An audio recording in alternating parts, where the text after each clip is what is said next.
Þetta var mjög gott að vera þarna, mjög lítið þorp. Það var alltaf mikill snjór í Tungutunni þarna hjá okkur. Að fara upp á þak og hoppa niður. Þetta var svo mikið frelsi.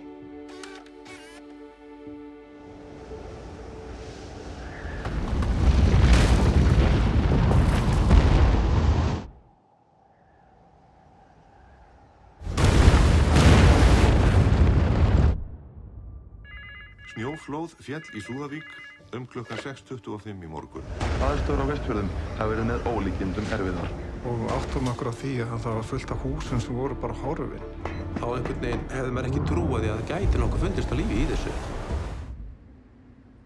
Það er svo allt annað gleymist, bara vill fara inn að bjarga þessi bjarga verður. Þessi fundin, þegar mamma var búið að finna pappa. Við vorum sjóveikir eins og múkkar og ældum að lífur og lungu þar. Maður sá bara svona 50 cm mest allan tíman. Og það sem skiptir mestu máli þegar menn standa frammi fyrir því að grafa upp fólk, það er að menn séu andlega búnir undir það.